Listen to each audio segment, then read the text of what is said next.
IT course की 7th class और governor साहब ने गुड न्यूज़ सुना दी है स्टूडेंट्स को। जो है ये कोर्स कर रहे हैं उनके लिए एक बेहतरीन न्यूज़ लेके आज गवर्नर साहब खुद हाजिर हुए थे। तो आइए चलते हैं, वीडियो को शुरू करते हैं और आपको दिखाते हैं सारी चीज़। बिस्मिल्लाहिर्रहमानिर्रहीम, अस्सलाम वालेकुम guys welcome back to my channel Syed Hamza Ali official. तो गाइस आज गवर्नर ने आईटी इनिशिएटिव कोर्सेज की 7th क्लास और रमज़ान के बाद ये पहली क्लास थी। तो इसमें गवर्नर साहब ने एक गुड न्यूज़ भी दी है आईटी स्टूडेंट्स को जो ये कोर्स कर रहे हैं। तो आइए बिना टाइम जाएगा वीडियो को शुरू करते हैं। बाकी आज मिस हिना नहीं आई थी तो उनकी जगह कोई और पढ़ा रहा था।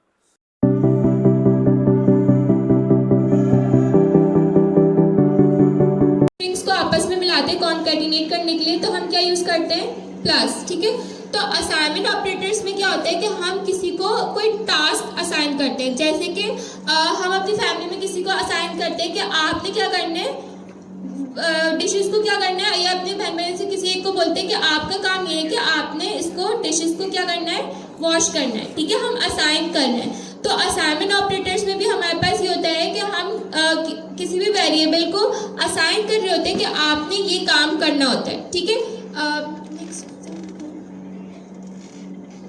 ठीक है, जैसे कि इस एग्जाम्पल में कह रहे हैं कि हमारे पास क्या है कि एक वेरिएबल है, ठीक है, जिसकी वैल्यू क्या है, 10 है। ठीक है, इसमें हमारे पास क्या हो रहा है कि असाइनमेंट ऑपरेटर्स हमारे पास कितने तरीके के होते हैं, हमारे पास होते हैं प्लस, इक्वल्स, माइनस इक्वल्स, ठीक है, और लेस देन इक्वल, ठीक है, और equal equal equal equal equal मतलब ट्रिपल इक्वल्स टू और एक्सक्लेमेशन मार्क जो कि नॉट इक्वल्स टू हो जाता है, फिर इक्वल्स टू डबल नॉट मतलब एक्सक्लेमेशन मार्क और डबल इक्वल्स टू उसके साथ। तो मतलब डेटा टाइप भी वहाँ पर चेक हो जाती है, वेरिएबल्स भी चेक हो जाते हैं कि उनका डेटा इसके अंदर क्या वैल्यू है। अगर वो वैल्यू सेम होती है तो वो प्रिंट कर देता है, जो हम आगे एग्जाम्पल्स में देखेंगे अभी। ठीक है, और इसमें हम मल्टीप्लिकेशन और डिवीजन भी कर रहे होते हैं। तो अभी इस एग्जाम्पल में क्या कह रहे हैं कि हमारे पास एक वेरिएबल है, ठीक है, जिसकी वैल्यू क्या है, हमारे पास 10 है। ठीक है, उसके बाद हम कह रहे हैं कि आप क्या करो कि वेरिएबल सी को कह रहे हैं कि आप क्या करो कि इसमें जो इस वेरिएबल में आपको असाइन कर दिया कि आप इसको 5 क्या कर दो, ऐड कर दो, यानी प्लस इक्वल्स टू 5। ठीक है, तो इसमें इसके बाद जो इसका प्रिंट आएगा तो वो क्या आएगा, 15। मीन्स वो क्या कह रहे हैं कि आपके पास अभी 10 है, आप क्या करो, प्लस इक्वल्स टू 5। मीन्स कि आप इसके अंदर अपने 5 ऐड कर लो। ठीक है, तो वो उसको असाइन करें कि आप इसके अंदर 5 ऐड कर लो। अब अगर हम ये कह सकते हैं कि हमारे पास एक शॉर्ट हैंड प्रॉपर्टी, एक तरीके में एक शॉर्ट हैंड तरीका है कि हम जैसे कि प्लस वगैरह कर रहे होते हैं कि हम अलग अलग वेरिएबल्स में नंबर्स को दे के फिर हम एक साथ क्या कर रहे होते हैं, ऐड कर रहे होते हैं। ठीक है, तो हमारे पास एक शॉर्ट एंड तरीका है कि हमने एक वेरिएबल दे दिया और उसके बाद हमने उसको एज अ असाइनमेंट ऑपरेटर्स के साथ उसको एक और वैल्यू असाइन कर दी और देन उसके बाद उसने वो अपने पास एक और वैल्यू क्या कर दी, ऐड कर दी। जैसे कि इस एग्जाम्पल में हमारे पास जो है ए के अंदर 10 दिया हुआ था, सी के अंदर, और फिर उसके बाद आगे कहा कि सी में आप क्या कर दो, प्लस इक्वल्स टू 5। ठीक है, तो हमारे पास इसकी वैल्यू क्या हो गई थी, 15। ठीक है, अब इस एग्जाम्पल में मिस दुआ इसको एक्सप्लेन करेंगी कि असाइनमेंट ऑपरेटर्स हमारे पास और किस तरीके से काम कर सकते हैं। ठीक है, देखिए पहले मैंने लिखा है कि इक्वल्स टू 10। अभी जैसे मिस ने कहा कि अगर हमें उसमें ऐड करना है तो हम प्लस इक्वल टू लिखकर और वो जितने नंबर्स हमें ऐड करने हैं हम वो डायरेक्टली लिख सकते हैं। ठीक है, अगर हम ये ना करें तो उसके लिए हमें, अगर ये वाली चीज़ ना होती तो हमें कैसे करना पड़ता, हमें एक और वेरिएबल असाइन करना पड़ता, फिर उसमें जाकर हम वो नंबर ऐड करवाते तो जाकर हमारे पास वो ऑपरेशन परफॉर्म होता। तो ये एक लाइन हमारी एक्स्ट्रा लेता। इसकी इस चीज़ से बचने के लिए हमने ये असाइनमेंट ऑपरेटर्स का इस्तेमाल करते हैं। हमने एक वेरिएबल असाइन किया, सबसे पहले उसको एक वैल्यू असाइन कर दी। जैसे कि हमने एक बंदे को एक टास्क असाइन किया, दूसरा टास्क भी उसी से करवाना है, तो मैं वापस जाकर उसको असाइन करूँगी ना कि भाई आप इसके बाद ये वाला काम भी कर लीजिएगा। आम जिंदगी में तो ऐसे ही करते हैं ना। अब कोई बाहर गया हुआ अगर काम करने के लिए तो मैं उसी को वही वाला दूसरा टास्क भी उसी को दूंगी अगर वो बाहर का है। ऐसे तो नहीं है कि वो पहले घर पर आ जाए फिर मैं उसको बोलूँगी आप जाओ वापस जाओ और वापस से ये वाला काम भी बाहर से जाके कर आओ, तो उसी वक्त ये काम हो जाए। इसीलिए हम प्लस इक्वल टू वाला इस तरीके से असाइनमेंट ऑपरेटर इस्तेमाल करते हैं। तो आउटपुट दोनों का सेम आएगा, बस फर्क इतना है कि लिखने का तरीका अलग है दोनों का। ठीक है,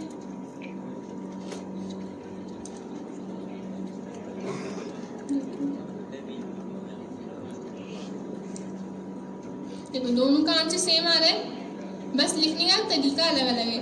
हम एक कोड को बहुत डिफरेंट तरीके से लिख सकते हैं। जैसे ये वाली एक्सप्रेशन और ये वाली एक्सप्रेशन एकदम इक्वल है। ठीक है, अब एक माइनस एग्जाम्पल दे देती हूँ मैं।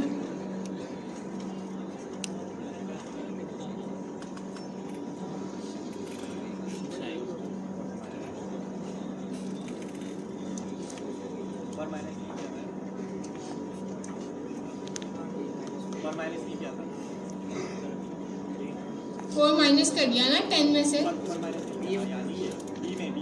बी में नहीं किया मैंने, यहाँ पे बी में ऐड हो रहा है 4 और ए में जो है मैं माइनस कर रही हूँ 4।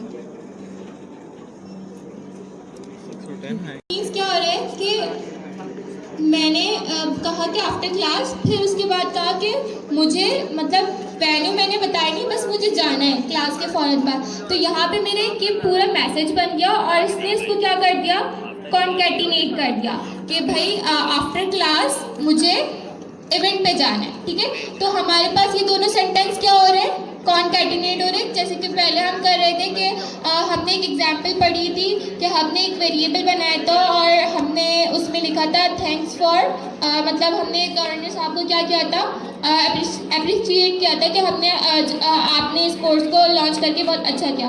तो बिल्कुल हमने यहाँ पे क्या किया, एक वेरिएबल बना के उसमें स्ट्रिंग दे दिया कि आफ्टर क्लास, देन उसके बाद मैंने कहा कि मुझे इवेंट में जाना है। ठीक है, और उसके बाद उसने उसको क्या कर दिया, कॉन्कैटिनेट कर दिया। ठीक है, तो अब यहाँ तक ये चीज़ सबको क्लियर हो गई होगी कि what is assignment operators. Basically हमारे पास असाइनमेंट ऑपरेटर्स में हमारे पास plus equals to, minus equals to, multiply equals to and then उसके बाद डिवाइड इक्वल्स टू होता है। ठीक है, नेक्स्ट अब हमारा टॉपिक है कंपैरिजन ऑपरेटर्स के कंपैरिजन ऑपरेटर्स क्या होते हैं। ठीक है, कि हमारे पास मिस दुआ ने बताया था equal, equals to, not equals to, greater than और लेस देन, ये भी हमारे पास असाइनमेंट ऑपरेटर्स में भी आ जाते हैं, बट ये हमारे पास कहलाते हैं comparison operators.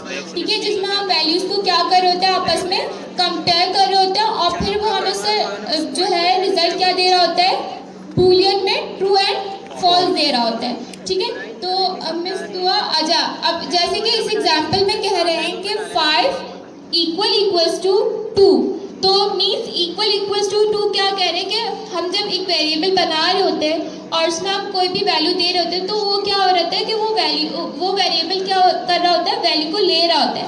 But double equals to क्या कह रहे हैं कि क्या 5 इक्वल्स है मतलब 2 के, यानी 5 और 2 सेम है, तो मीन्स के 5 एक अलग नंबर है और 2 अलग है, तो दोनों इक्वल नहीं है। तो इस तरह हमें क्या दे देगा, ये फॉल्स। ठीक है, इसके बाद हमारे पास है 5 exclamation mark equals to 2, means के ये एक्सक्लेमेशन मार्क क्या कहते हैं, नॉट, यानी कि नॉट इक्वल्स टू, यानी कि 5 क्या है, नॉट इक्वल टू है किसके, 2 के, यानी 5 2 के बराबर नहीं है, ये ऑलरेडी कह रहा है। तो ये हमें इसका आंसर क्या दे देगा, ट्रू, क्योंकि 5 2 के बराबर नहीं है ना, क्योंकि हमने नॉट साइन लगा दिया, तो इसलिए यहाँ पे इसकी वैल्यू क्या दे दी, ट्रू।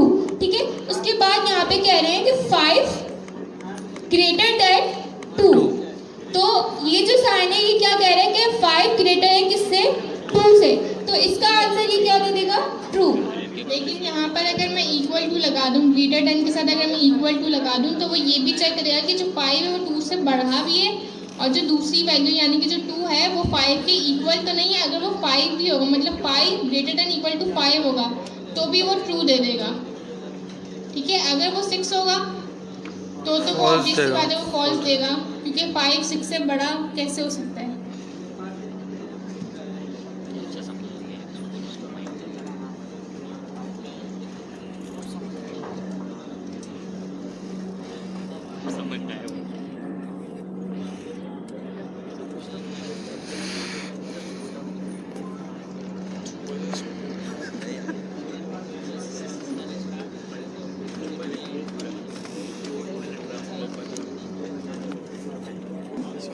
और मैंने कहा है कि जो ए है वो 5 के बराबर है, तो सी का जो आउटपुट है वो क्या आना चाहिए, फॉल्स आना चाहिए।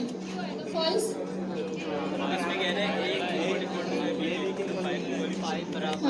क्योंकि 5 के बराबर 2 नहीं है। क्या है? 2 छोटा है, यानी 5 के इक्वल नहीं है। तो ये हमें क्या दे देगा? फॉल्स। के इसमें इसकी इक्वालिटी चेक की कि क्या जो वेरिएबल बी ए के बराबर है, तो वेरिएबल बी में क्या वैल्यू है? 2 और ए में क्या है? 5। तो मीन्स कि हमारे पास ए किसके 2 बी के बराबर नहीं है, तो ये हमें इसका आंसर क्या दे देगा? फॉल्स। ठीक है। अब मैंने दूसरी एग्जांपल लिखी है, उसमें मैं ये कह रही हूँ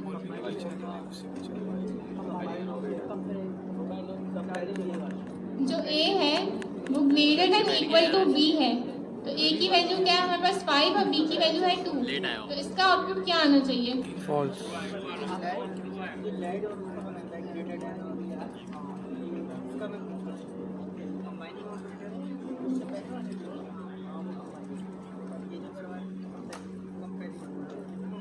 इसका आंसर क्योंकि फॉल्स आएगा तो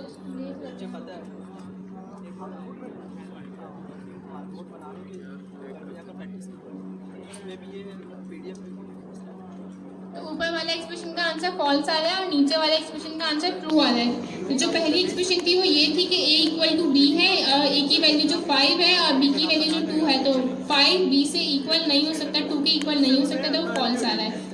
दूसरी जो मैंने एक्सप्रेशन लिखी थी, मैंने लिखा था कि a जो है वो 5 है और b जो है वो 2 है और a जो है वो 5 से बड़ा है, 2 से 5 जो है वो 2 से बड़ा है और 2 के इक्वल भी हो सकता है। अगर वो इक्वल है तो वो 2 के इक्वल भी हो सकता है, तो वो उसने ट्रू दे दिया है। अब मैं ये कह रही हूँ कि जो b की वैल्यू भी है वो भी 5 है जी।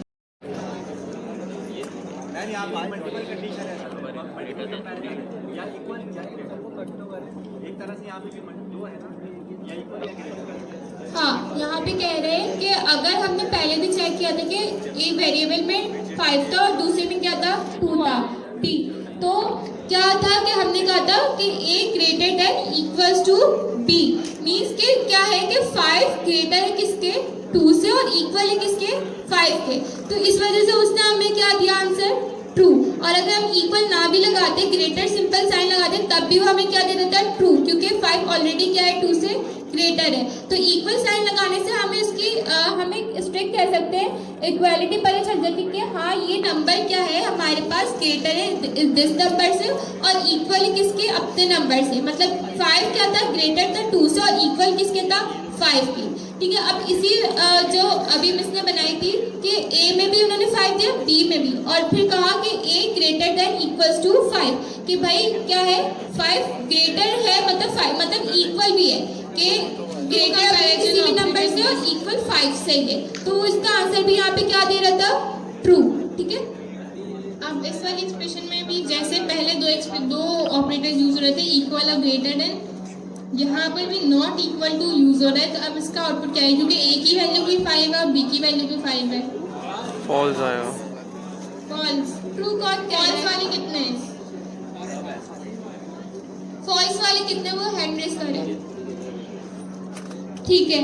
और ट्रू वाले कम है। ठीक है। गर्ल्स में से किसी ने कहा था कि क्या ट्रू आएगा? फॉल्स आएगा। Let's see. मैं बोल रहा हूँ, तुम बोल रहे ट्रू है, ट्रू है। क्यों आएगा फॉल्स? क्योंकि 5 क्या है? दोनों 5 है। ठीक है। बट वहाँ पे क्या करें कि a not equals to b, तो क्या है कि a किसके इक्वल नहीं है? b के, तो b भी 5 है और a भी 5 है, तो दोनों सेम है। तो इसका पे क्या दे दिया? फॉल्स दे दिया। अब अगर हम यहाँ पे a है 5 और b क्या है? 4। अब अगर हम यहाँ पे कहते हैं कि a नॉट इक्वल्स टू किसके है? b के, तो अब क्या देगा हमें ये? ट्रू, क्योंकि a 4 के बराबर मतलब 5 4 के बराबर नहीं है। तो अब यहाँ पे एक्सप्रेशन क्या हो जाएगी? ट्रू हो जाएगी।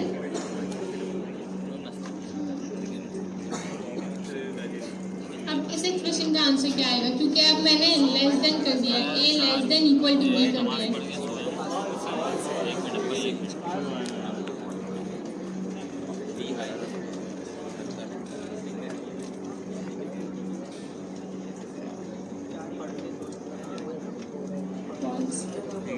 ठीक है। अब एक नई चीज देखते हैं, ट्रिपल इक्वल्स टू।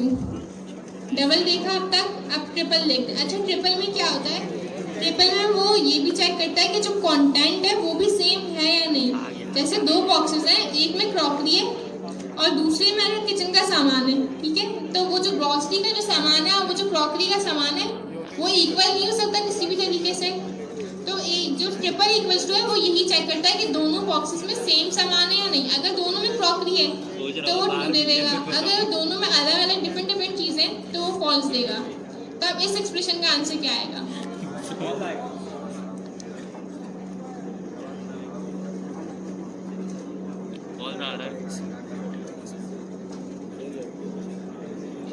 फॉल्स,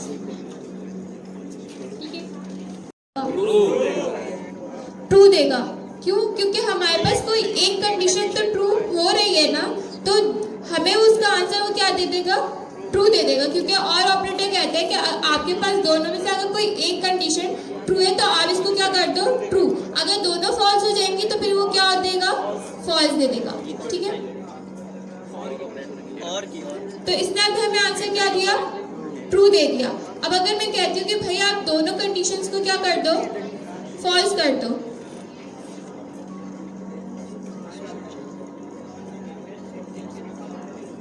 ठीक है। तो अब हमें ये क्या देगा? फॉल्स देगा, ठीक है। अच्छा,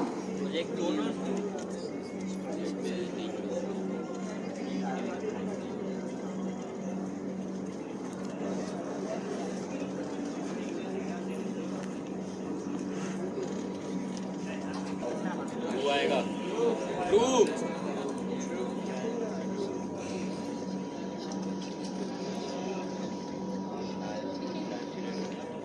अब इसको थोड़ा सा और कॉम्प्लिकेटेड करते हैं। दो ऑपरेटर्स को एक साथ यूज करते हैं, एंड को भी और को भी।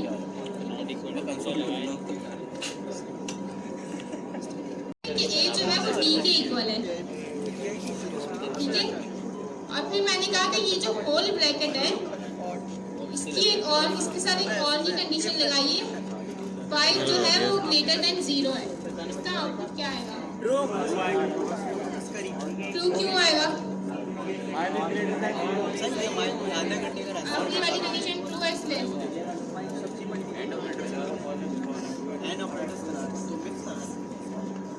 और वाला भी करा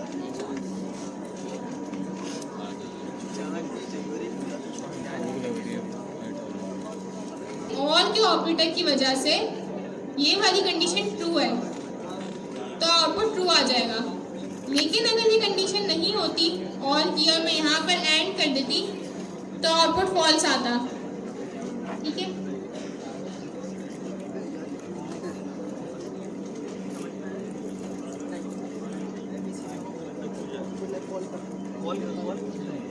ए और डी तो वही है ना,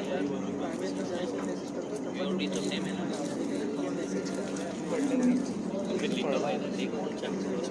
तो अब फॉल्स आ रहा आउटपुट या नहीं? बहुत पढ़ लिया, 2 घंटे हो गए यार क्लास स्टार्ट हुए हुए। कितने घंटे कम है?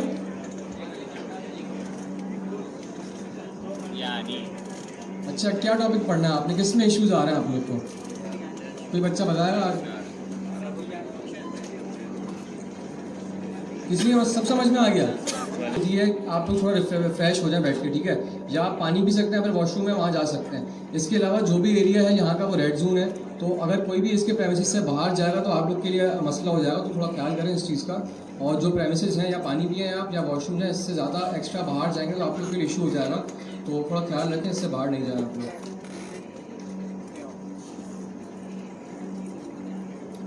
अच्छा, असाइनमेंट ऑपरेटर समझ में आया सबको? टॉपिक्स दोबारा पढ़ा देंगे आज की। कोई एक बच्चा एक्सप्लेन कर दे कौन सा टॉपिक समझ में नहीं आया आपको।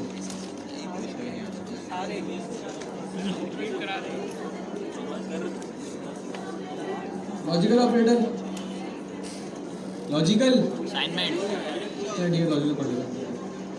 असाइनमेंट तो पढ़ाओगे।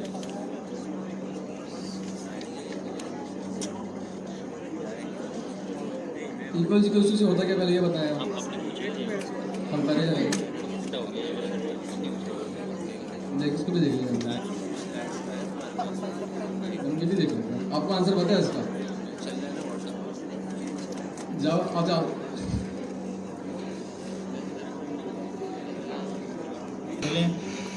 लॉजिक इसमें कही जा रही होती है बूलियन का, जहाँ पे कॉन्सेप्ट आता है ना, जहाँ आपने रिजल्ट को बूलियन में बताना है, उसको हम कहेंगे उन ऑपरेटर्स को लॉजिकल ऑपरेटर। अब यहाँ मैंने लॉजिकल को समझाने के चक्कर में एक बूलियन का वर्ड यूज़ कर दिया, एक और कन्फ्यूजन आपके लिए डाल दी। बूलियन का मतलब सिर्फ आपने वही बूल से याद रख लें, ट्रू या फॉल्स होना किसी भी चीज़ का, सही है जी। तो अब जहाँ आपने किसी चीज़ की सच्चाई, उसकी ट्रूथ वैल्यू आपने बतानी है कि वो ट्रू है या फॉल्स है, तो वो लॉजिकल रिज़ल्ट मैं कह सकता हूँ उसको कि वो लॉजिकल रिज़ल्ट मैंने आपको बताना है उसका। या मैं कह सकता हूँ मुझे उसकी ट्रूथ वैल्यू बतानी है, मुझे उसका बूलियन रिज़ल्ट बताना है। इन तमाम बातों का मतलब एक ही है, ठीक है। अच्छा, क्या मतलब हुआ? मिसाल के तौर पर अगर मैं आपके दो दोस्तों की मिसाल दी थी कि दो दोस्तों की एज हो गई, ठीक है, 5 फुट हाइट हो गई, 5 फुट 5 इंच, एक की है 5 इंच, तो फिर मुझे कंपेयर कर दिया मैंने कि यार दोस्त 1 की हाइट ग्रेटर देन है दोस्त 2 से, तो बोलेंगे भाई बिल्कुल ठीक बात है, 5.5 जो है वो ग्रेटर है। मिसाल के तौर पर let A is equal to, या फिर कह लें एज 1 नहीं है, sorry, height 1 is equal to 5.5 inches, let height 2 is equal to 5 inches, ठीक है। ये मैं इंचज़ में है, इसको आप खुद अज्यूम कर लें, फीट में, सॉरी इंचज़ में तो नहीं होगी ना, 5 फुट 5 इंच, तो ये भी फीट में होगी 5 फीट। अब मुझे प्रिंट कराना है कंसोल डॉट लॉग, मुझे चेक करना है कि हाइट 1 ग्रेटर देन है हाइट 2 से। तो ये तो सिंपल सा, मैं कोई रॉकेट साइंस नहीं यूज़ करें, आप कॉमन सेंस यूज़ करें, आप अपनी उर्दू की लॉजिक को ही उर्दू में ही सोचें से कि यार हाइट 1 हाइट 2 से बड़ी है या नहीं है, तो इसका क्या जवाब होगा? ट्रू है, ठीक है। इसको अब हम रन करके भी देख लेते हैं। अच्छा, इसको रन तो ज़्यादा जूम हुआ है, इसका टर्मिनल कहाँ है? CMD बस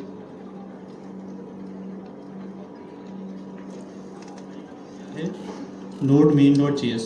अच्छा, आपके पास आउटपुट क्या आया है? फॉल्स। क्यों आया है फॉल्स? मेन डॉट TS नहीं किया हमने, ठीक है।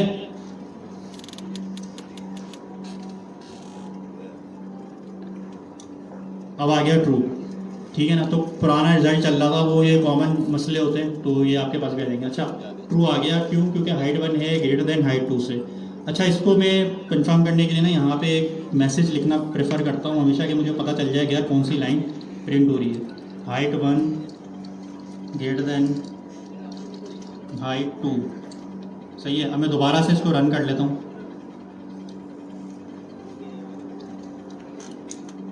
अच्छा, हाइट 1 ग्रेटर देन हाइट 2, ये मैंने कंफर्म कर लिया कि यार अब कोई पिछला वाला कोड ना चल रहा हो। मैंने यहाँ पे जो टेक्स्ट लिखा था ना, वो यहाँ पे प्रिंट हो रहा है, मैंने अपनी आसानी के लिए लिखा था ये। तो यहाँ तक तो क्लियर है सबको कि बहुत सी मुश्किल चीज़ कराई है?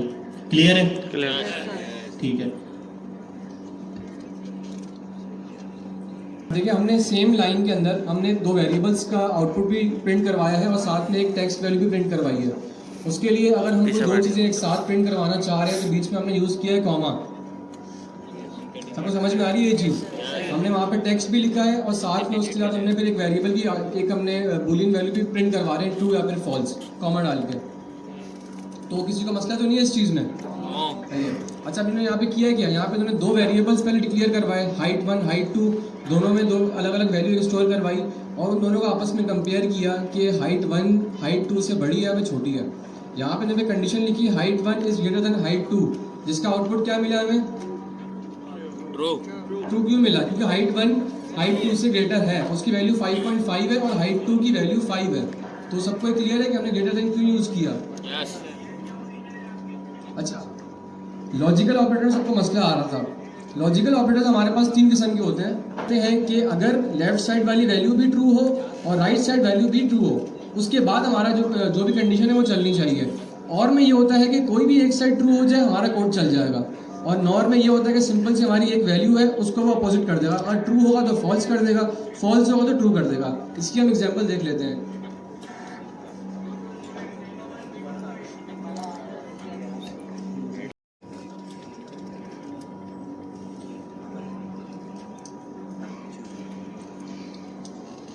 अब इसका आंसर जो है ना देखें यहाँ पे ग्रेटर देन का ट्रू था, लेस देन का फॉल्स है। ये मुझे जो मैंने यहाँ पे टेक्स्ट लिखा था मेरे लिए हेल्पफुल साबित हो रहा है पढ़ने के लिए, फॉलो करने के लिए यार कहाँ तक मेरा कोड चला है। अच्छा, इसके बाद तो मैंने 2 वेरिएबल बनाए थे, ये यूज़ नहीं हुए तो बस ये ऐसी हवा में पड़े हुए, ठीक है, तो उसकी खैर है। अब हम चलते हैं ग्रेटर देन लेस देन हो गया, और क्या रह गया, और क्या पढ़ा था आपने अभी? नॉट, अभी सर अहमद ने बताया नॉट, और आपको मिस ने क्या पढ़ा के गई हैं? ग्रेटर देन लेस देन से मिलता जुलता ऑपरेटर भी पढ़ाए थे अभी। और एंड नॉट हो गया, ग्रेटर देन हो गया, एंड हो गया, और हो गया, इसके अलावा भी था बाय ग्रेटर देन से मिलता जुलता, लेस देन। हाँ, ग्रेटर देन इक्वल टू, ठीक है, जाग रहे हैं। अब ये देख लें, अब हमारा क्या रह गया? Greater than equal to. ये थोड़ा सा फैंसी सा है, ठीक है ना, लेकिन कोई इतना फैंसी भी नहीं है कि इसमें कोई आप बहुत ज़्यादा परेशान हो जाए। इसकी भी एक एग्जांपल देख लेते हैं, आपको भी रिवाइज हो जाएगा, ठीक है। इसमें क्या है, सिंपल सा इसको ऐसे लिख रहे होते हैं, ग्रेटर देन हो और इक्वल टू या इक्वल टू। यहाँ पे मैं अगर उर्दू इंग्लिश वाला वर्ड लिखूँ ना, ग्रेटर देन और इक्वल टू, अब ये 2 कंडीशंस को एक साथ ट्रू कर रहा है, ठीक है ना। या तो वो ग्रेटर देन हो या बराबर भी हो ना, तो हम कहेंगे यार जाने दो, सही है ना। ये वो केसेस के लिए है कि या तो बड़ा हो या बराबर ही हो। या मिसाल के तौर पर आप ईद अभी गुजरी थी, मैं अपने भतीजों को लेके गया था पिकनिक पे, उधर क्या कह लो बच्चों के प्ले एरिया में, तो मैंने बोला यार कि कुछ बच्चों के वहाँ पे प्राइस मुझे डिस्काउंट मिल जाए, तो उन्होंने बोला कि 3 साल या 3 साल से बड़े हैं ना तो टिकट लगेगा, वरना नहीं लगेगा। तो वहाँ पे मैं ग्रेटर देन की कंडीशन तो नहीं लगाऊंगा ना, वहाँ पे पैसे चेक करने के लिए ग्रेटर देन इक्वल टू लगेगी, ग्रेटर देन और इक्वल टू। तो उन एज कर लूँ इसकी मैं,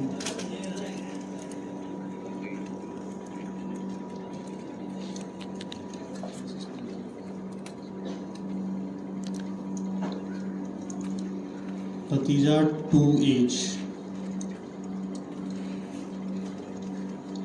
और मेरा एक और भतीजा भी था, भतीजा 3 एज। वो हैं माशाल्लाह 1.5 साल के, ठीक है, 3 साल 4 साल। टिकट जो है ना, टिकट प्राइस जो आपका कह लें पीका बेयर वगैरह हो गए, अलादीन पार्क हो गया, ठीक है, मैंने लेके गया था नेस्ट, ठीक है, नेस्ट आउट्स नेस्ट सॉरी, तो वहाँ पे टिकट प्राइस थी 1000 रुपये की। इसी ईद का वाक़या आपको सुना रहा हूँ। अब आपने मुझे हेल्प करनी है कि मेरा बजट कितना आएगा, कितना मेरा खर्चा हुआ, आप हिसाब लगा सकते हैं। 1000 रुपये की थी टिकट प्राइस आउट्स नेस्ट की,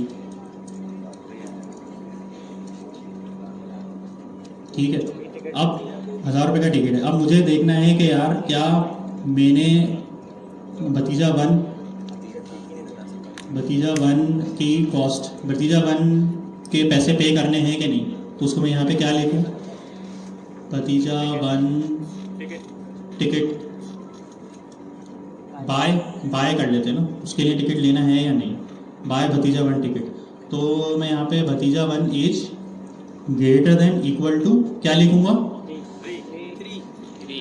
3 भी लिख, क्या लिखूँगा 3, ठीक है। टिकट प्राइस ये हो गई, और यहाँ पे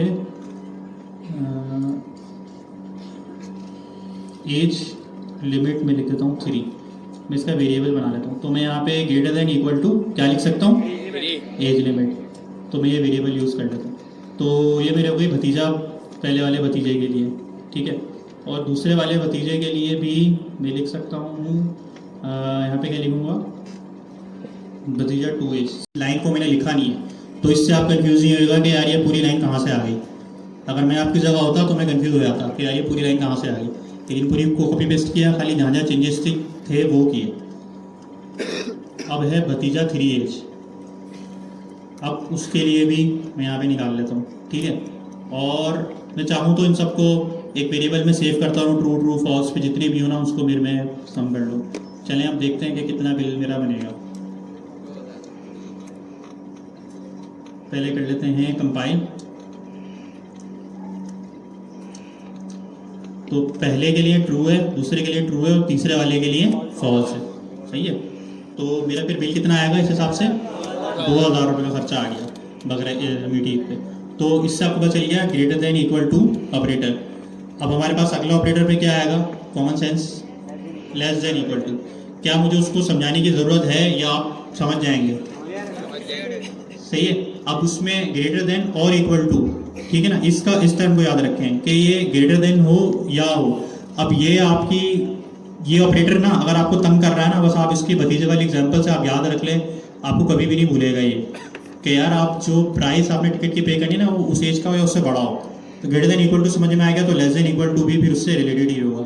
अभी भी कोई ऐसे हैं जिनको यूनिवर्सिटीज़ की उनको भी आइडिया होगा इस चीज़ का। एक होता है एंड ऑपरेटर, जहाँ पे एंड का टेबल भी होता है, उसमें ये होता है कि हम दो वैल्यूज़ को चेक करते हैं आपस में। अगर हम कंडीशन लिख दें ए एंड बी, इसमें हम चेक कर रहे हैं कि ए की वैल्यू भी ट्रू होनी चाहिए और बी की वैल्यू भी ट्रू होनी चाहिए, उसके बाद प्रोग्राम हमारा आगे बढ़ेगा। एंड का मतलब ये होता है कि दोनों चीज़ें ट्रू, और में क्या होता है ये या फिर ये फ़र्क है इन दोनों में।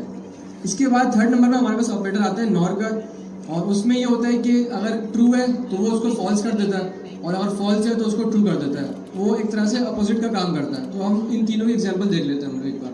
सही है, हो गया। यहाँ पे आ गए स्ट्रिंग की वैल्यू, ठीक है ना। अब खाली ट्रू और फॉल्स को आप नहीं कर सकते, आपके कर रहे हो कंपेयर। आप जो है ना नंबर्स को भी और स्ट्रिंग्स को भी कंपेयर कर सकते हो। तो यहाँ थोड़ा सा चीज़ ट्रिकी हो जाती है, लेकिन उसको आप सिर्फ सिंपल रखें, सिर्फ इतना रखें कि सारी चीज़ें ट्रू होती हैं। स्ट्रिंग हो गए, नंबर हो गए, ठीक है ना, ये भी जो है ट्रू है, ठीक है ना, नंबर भी ट्रू है, ठीक है। सिर्फ फॉल्स जो है वो फॉल्स है, ज़ीरो जो है वो फॉल्स है, और एम्प्टी स्ट्रिंग जो है वो फॉल्स है, ठीक है ना। ये चीज़ें आप रट्टा लगा लें। आप इसको लॉजिक बनाने की भी कोशिश कर सकते हैं कि यार ठीक है ना, ज़ीरो हो रहा है या फॉल्स हो रहा है या ये हो रहा है, तो ये ट्रू दी वैल्यू नहीं है, ये फॉल्स ही वैल्यूज़ हैं, ठीक है ना। जबकि जो जिसमें आपके पास डेटा पड़ा हुआ होगा ना, स्ट्रिंग के अंदर कुछ लिखा हुआ होगा, नंबर लिखे हुए होंगे, नेगेटिव नंबर क्या होगा, ट्रूथ ही होगा या फॉल्स होगा? नेगेटिव नंबर भी ट्रूथ ही है, ठीक है ना। अब हम इसको ये चीज़ें हम इसको जो है ना करके भी देख लेते हैं। पहले इस एग्जांपल से पहले थोड़ा सा मैं आपको वापस इस पर बैक कर लेते हैं ना, हमने ये चीज़ नहीं देखी। एग्जाम्पल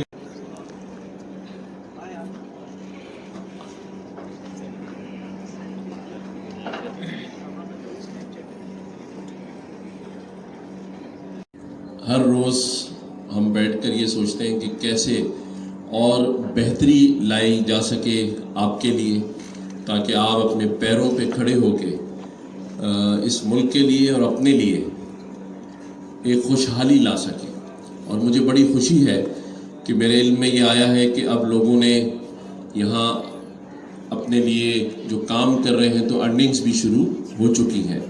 और इंशाअल्लाह ताला जो वादा हमने किया था कि आप गवर्नर हाउस में ये कोर्सेज करेंगे, और इंशाअल्लाह ताला जब ये कोर्स कंप्लीट होगा तो जो कुछ भी आपने यहाँ से सीखा होगा उसका आपको रिज़ल्ट आना शुरू होगा। खुशखबरी ये है कि कराची यूनिवर्सिटी के वाइस चांसलर कल मेरे पास आए थे परसों, और उन्होंने पूरा जो हम आपको कोर्सेज करा रहे हैं वो मंगवा लिए हैं। और जब आपका ये डिप्लोमा कंप्लीट होगा तो आपको कराची यूनिवर्सिटी उसका सर्टिफिकेट देगी। अल्हम्दुलिल्लाह, ये आपके लिए एक नया तोहफा है। आज मैं यहाँ इसलिए आया कि हमारे साथ सलमान इकबाल साहब जो कि ARY के ऑनर हैं, वो भी आज इसमें दिलचस्पी रखते थे कि मैं भी ख़ुद आके देखूं, क्योंकि माशाल्लाह जिस तरह से आप लोग यहाँ कोर्सेज कर रहे हैं तो ये बात अब कहीं ढकी छुपी नहीं है, और अल्लाह ताला ने इस चीज़ का सभी के दिल में डाला है। आपको पता है इससे पहले प्राइम मिनिस्टर साहब भी आए, सऊदी एम्बेसडर, पढ़ते पढ़ते रुकवा दिया।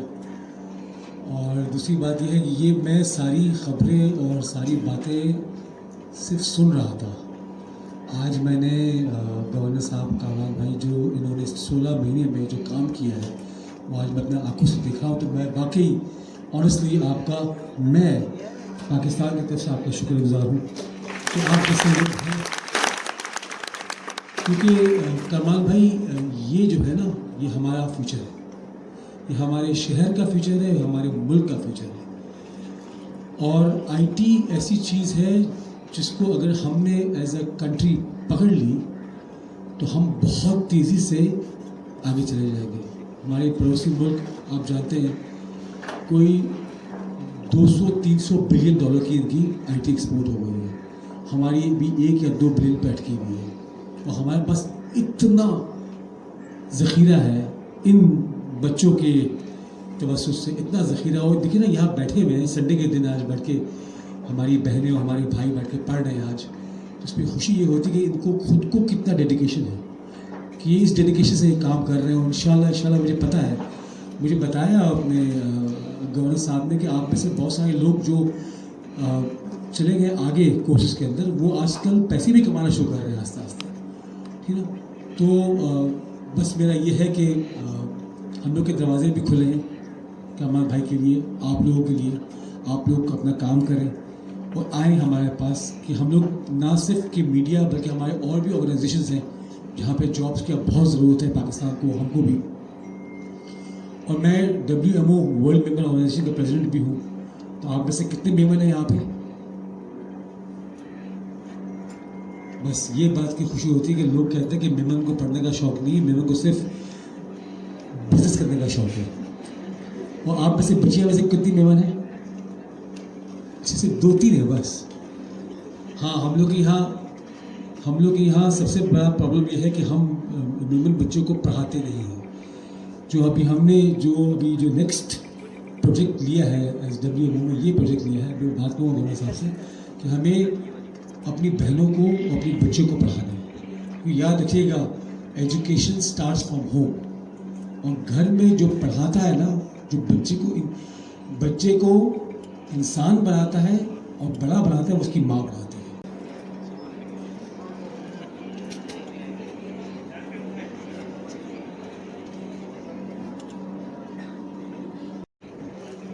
Thank you.